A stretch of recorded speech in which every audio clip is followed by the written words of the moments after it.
And to comedian as well with PNP, Omu flag bearer, that is Janet Nabla, a People's National Party. Omu flag bearer Janet Nabla, and Mahama Abeklashi. Efa how I say Omu say angrily Jane Naana in their government was a massa. Janet say mu yusu Jane Naana and Madam Pun. Abeklashi abona again. I want you to know the way doing amame. Ewo comment section. I Penyah broke media. Mess was say need more. Obe like video, no that one, subscribe button, snap back like a notification, latest updates, now better the wide and the comment section. Mess also baswa. No one for on your be ashe. And you know, also quarter for election. In fact, I dare Bakwa and John Mahama, the involvement of and the presence of Professor Jane Naana Opoku-Agyeman. And then Professor Naana Jane Opoku-Agyeman said on one kasa ebony deno. I, Professor Naana Jane Opoku-Agyeman. But Enra John Mahama chire say enye Professor Naana Jane Opoku-Agyeman. Name Professor Jane Naana Opoku-Agyeman. Professor Jane Naana Opoku-Agyeman, and I just want to draw attention. Her name is Jane Naana Opoku-Agyeman, not Naana Jane Opoku-Agyeman. If you want to cut it short, say Naana Jane. But when you write her formal name, it's Professor Jane Naana Opoku-Agyeman. Obi didn't hold any no no Professor Naana Jane Opoku-Agyeman, but Mahama see your mother, sir. Your mother, sir. There be your mother, sir. Yes, His Excellency, I reset Jane Naana Dini, or resetting Dina account. Reset my account, one vice president, reset account, reset. But I don't want to know. Only the election, I never quite my Ghana for Donald to Mahama, the involvement of that woman. I will note it through.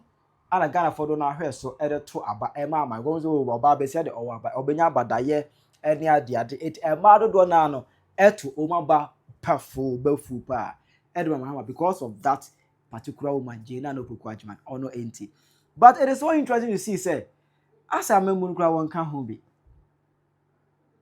the faces we see in the government. I say, sorry to say this, I say Jane Naana, on can be the names you hear is Chief of Staff, Honorable Chief of Staff, Honorable Julius Debra, Foreign Affairs Minister, more. Even because Mahama MT, foreign dignity to Skrana. Most of the times you don't see Vice President over there. You don't see her. Only Foreign Affairs Minister, and Chief of Staff, and most of the time we tell MT a whole and Mahama Echo program big Skrana. Yes, sir. Do you be able to be an? I said, my no, I remember as for can ask one can be. What I say? Ask for can as one can be. Hello, Anna Janet Nabla, our presidential candidate as a flag bearer for the People's National Party, PNP. What clash with Mahama and NDC for now? So today I say, what a democracy. That I voice out my opinion and people will run into my page to insult me. And the reason is because I said President Mahama used his vice president, and after that he dumped her, and also he hates women. Oh, come and see them, insulting me. Am I lying? Whatever I have said is the obvious. Why will I lie on President Mahama? No, look at what he has done to his vice. When Nana Akufo-Addo was in power, was it how the vice was being treated?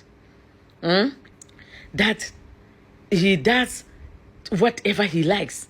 This is a president who told Ghanaians that the vice should go around to tell people that he will implement the affirmative action. In fact, it is in their manifesto that they will implement the affirmative action. It is there. And give 30% representation to women. This President Mahama also went around telling people that he will give 30% representation to this in cabinet to women in cabinet ministerial positions. No one forced him. He said it. Then upon coming, he refused to do all these things. And said that first he even said that the women were scared of coming out. In Upper West region, the women came out to tell him that no, we are not scared. We usually come out with our names, and your men, your misogynistic men, they delete our names, and then they bring the rest of the names, and they will not be women. if it is anyone who actually cares about gender, and your women said this to you, what will you do?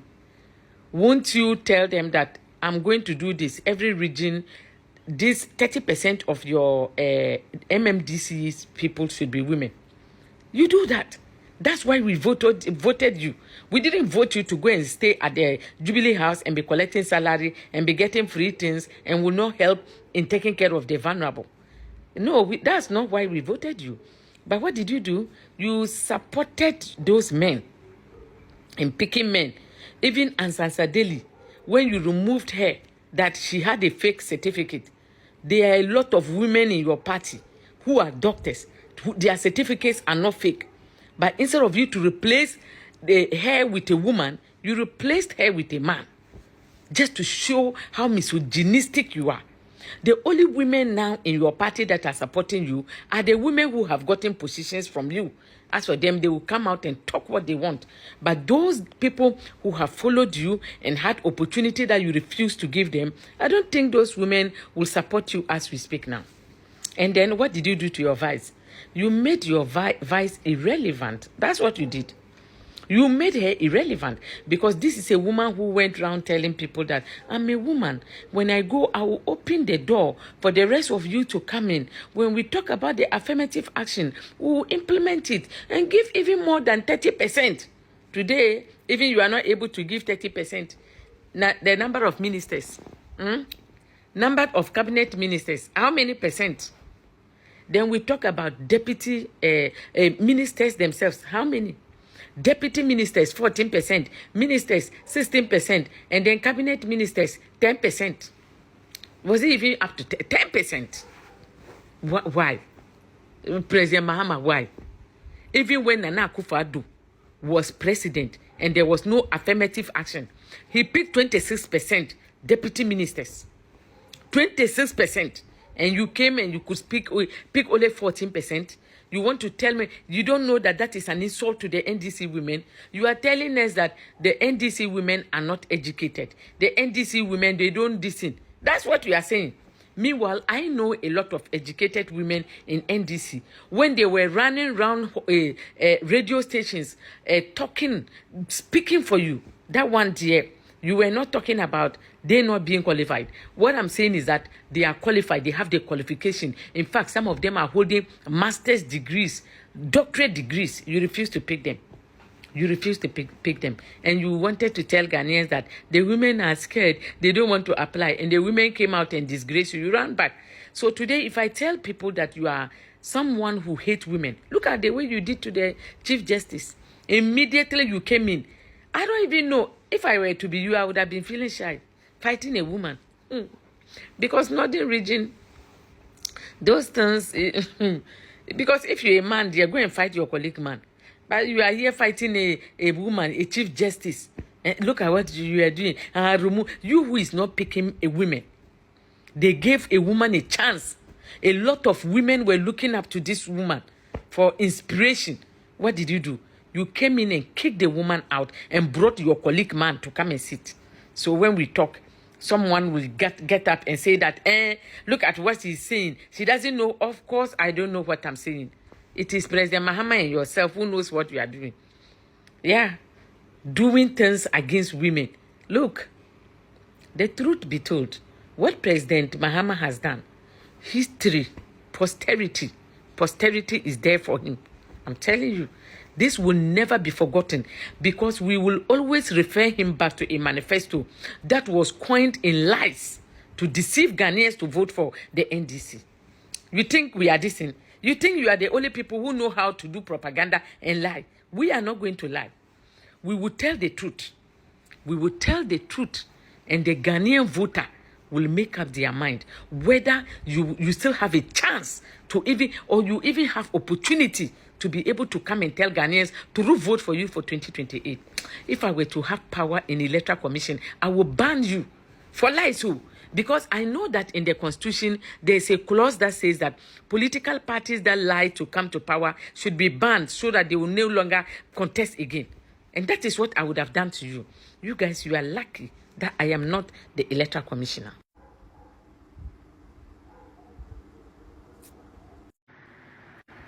So yesterday, I made up a post.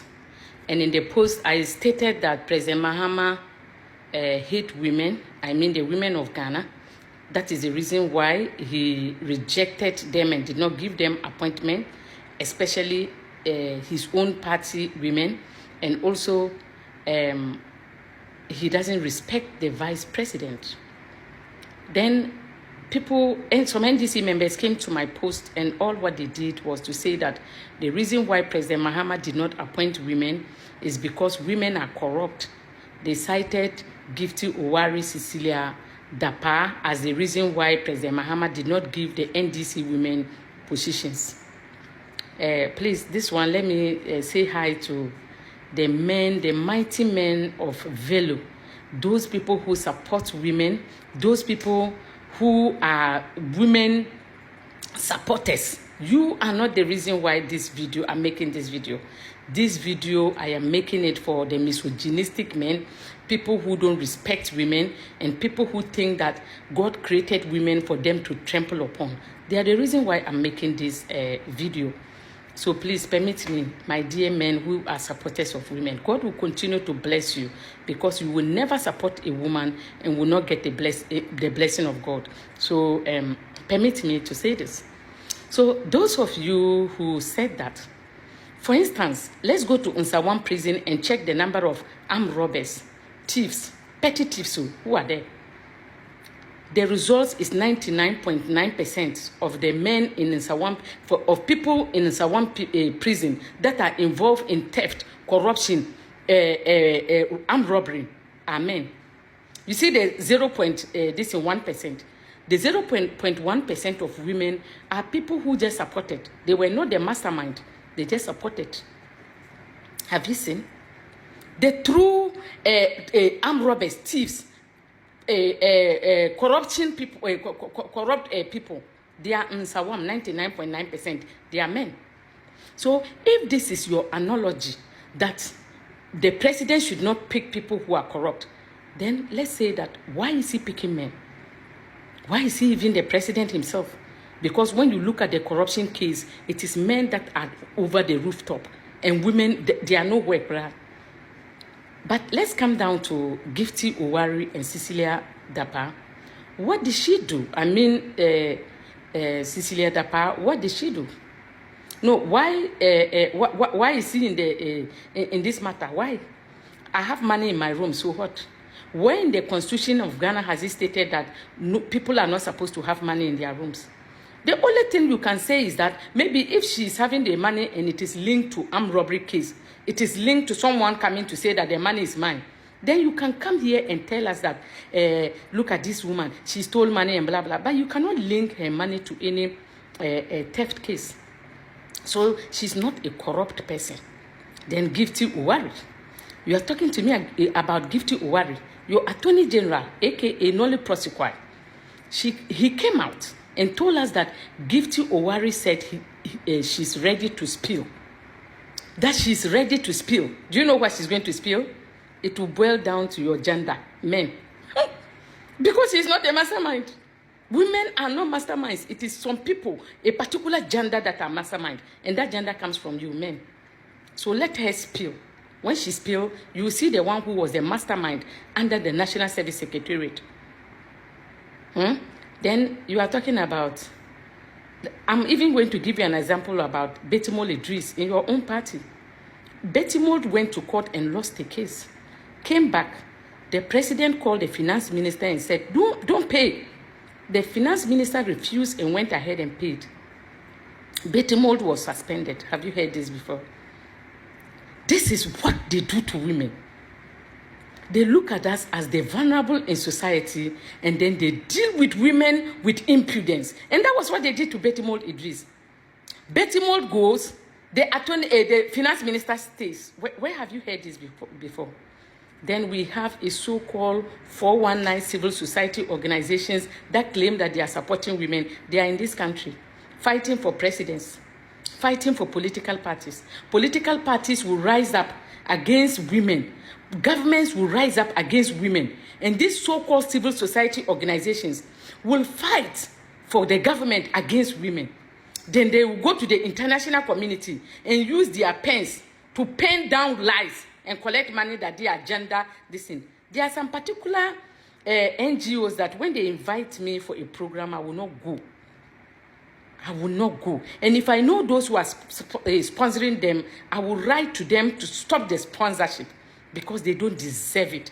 How come that we have a constitution in Ghana and the constitution mandated parliament to enact an affirmative action law, and the law in Article 17.4 says that whenever we have problems of gender inequalities, Parliament should enact a law to solve those differences.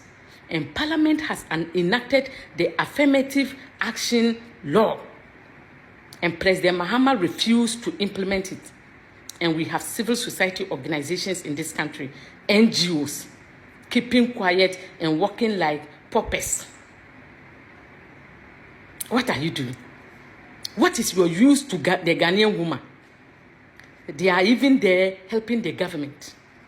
They form the civil society organization groups to use it to make money, to use it to make engagements with the president to get power, to use it to be known in society.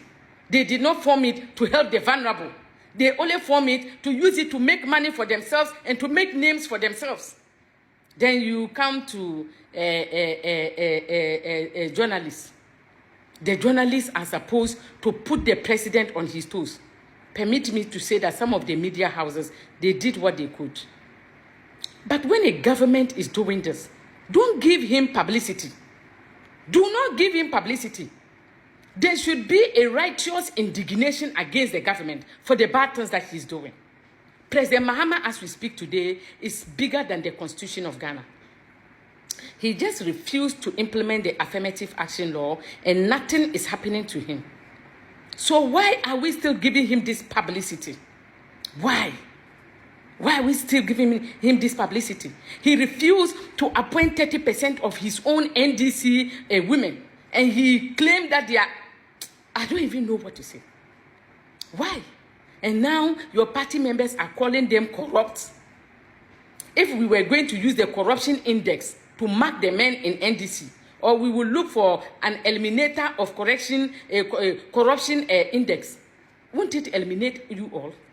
Which of you will be able to stay alive as we speak now? Today you want to use corruption to talk about women, you whose hands are dirty, you who is at Nsawam prison, you who we have evidence against you that you are corrupt, your gender, men, you are telling us that women are corrupt. That's why President Mahama did not pick them. Are you for real? Are you talking to me, or you are talking to yourself? You are trying to deceive your own self. So those are the difficulties that we have. And the people who are supposed to come out to support our agenda, people who are supposed to protect women, they are not being protected anymore. All what they do is to help the president in power. Look at what she did to the Chief Justice. He's telling us that the reason was because there were no that our judiciary, there was no truthfulness or transparency in the judiciary. Is there any transparency in your life? Do you obey the law? You who doesn't obey the constitution, you are here pointing your fingers at the judiciary. You and the judiciary today, are you not the same? Today that there is a constitution that says that affirmative action, and you, a president, single-handedly says that you are bigger than the Constitution of Ghana, that you are bigger than the Constitution of Ghana. You will do what you want and not what the Constitution says. You, the same person, is pointing fingers at the judiciary. What right do you have to point fingers at the judiciary after what you have done? NDC women, over to you. You have stayed silent for some time. You have kept quiet and they have trampled over you. There is no way in the Bible where it is stated that you should let them do to you what they are doing to you. The Bible, if he removed a rib from a man, he removed a rib so that you can stand side by side with him, not to be on the ground, or he will be above you. Else he would have removed it from the head or the leg. You see, you are to stand side by side, and what they are doing to you is not normal. You have to rise up and fight for your rights. Enough is enough. Chile wa John Mahama comment section. I Penyah Block Media. Accra.